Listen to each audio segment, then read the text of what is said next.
ہمارے نویں امام محمد تقی علیہ السلام وہ معصوم ہیں جنہیں کم سنی کے زمانے سے ہی مصائب اور پریشانیوں کا مقابلہ کرنا پڑا۔ آپ صرف 5 برس کے تھے جب آپ کے والد گرامی سیدنا امام رضا علیہ السلام مدینہ سے خراسان کی طرف سفر کرنے پر مجبور ہوئے۔ اس کے بعد پھر کبھی باپ بیٹے کو زندگی میں ملاقات کا موقع نہ ملا۔ امام محمد تقی علیہ السلام سے جدا ہونے کے تیسرے سال امام رضا علیہ السلام کی وفات ہو گئی۔ دنیا سمجھتی ہوگی کہ امام محمد تقی علیہ السلام کے لیے علمی اور روحانی بلندیوں تک پہنچنے کا اب کوئی ذریعہ نہیں رہا، لیکن جب اس کم سن بچے کو تھوڑے دن بعد بڑے بڑے علماء سے فقہ، حدیث، تفسیر اور کلام پر مناظرے کرتے دیکھا اور سب کو قائل ہوتے دیکھا گیا۔ امام محمد تقی علیہ السلام کے والد گرامی کو شہید کرنے کے بعد مامون الرشید یہ ارادہ رکھتا تھا کہ وہ امام محمد تقی علیہ السلام کو اپنا داماد بنائے تاکہ اسے شیعان علی علیہ السلام سے کوئی خطرہ نہ رہے۔ اس نکاح کے مخالفین کا منہ بند کرنے کے لیے مامون نے ایک عظیم الشان مناظرہ منعقد کیا اور عام اعلان کر دیا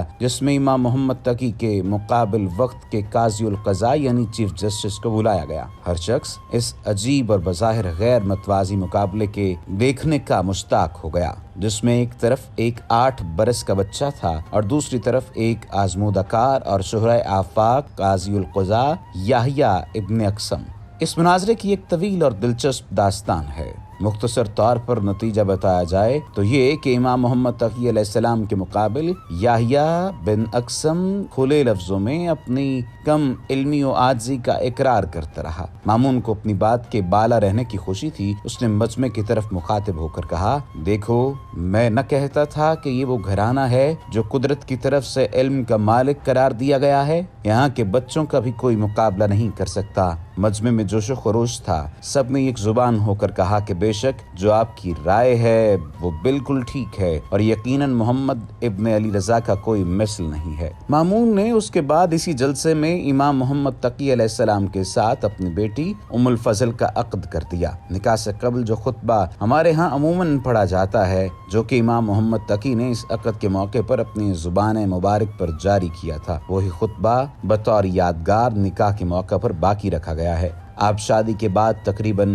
1 سال تک بغداد میں مقیم رہے اور پھر امام مدینہ میں واپس تشریف لائے۔ امام محمد تقی علیہ السلام اخلاق و اوصاف میں انسانیت کی اس بلندی پر تھے جس کی تکمیل رسول اللہ صلی اللہ علیہ وآلہ وسلم اور آل رسول علیہ السلام کا طرۂ امتیاز تھی۔ ہر ایک سے جھک کر ملنا، ضرورت مندوں کی حاجت روائی کرنا، مساوات اور سادگی کو ہر حالت میں پیش نظر رکھنا، غربا کی پوشیدہ طور پر خبر لینا اور دوستوں کے علاوہ دشمنوں تک سے اچھا سلوک کرتے رہنا، روحانیت اور علم کے پیاسوں کے لیے فیض کے چشموں کا جاری رکھنا۔ 218 ہجری میں مامون نے دنیا کو خیر باد کہا۔ اب مامون کا بھائی اور ام الفضل کا چچا تخت سلطنت پر بیٹھا اور متعصم باللہ عباسی کے نام سے مشہور ہوا۔ اس دور تک امام محمد تقی علیہ السلام کی علمی کمال، روحانی فیض اور اخلاقی اوصاف کی شہرت حجاز سے بڑھ کر عراق تک پھیل چکی تھی۔ وہ بنائے دشمنی جو متعصم کے بزرگوں کو امام محمد تقی علیہ السلام کے بزرگوں سے رہ چکی تھی، متعصم کے دل میں زندہ تھی۔ اس نے امام محمد تقی علیہ السلام کی مقبولیت سے خوفزدہ ہو کر اپنی حکومت کے دوسرے سال امام محمد تقی علیہ السلام کو مدینہ سے بغداد کی طرف جبری طور پر بلوا بھیجا۔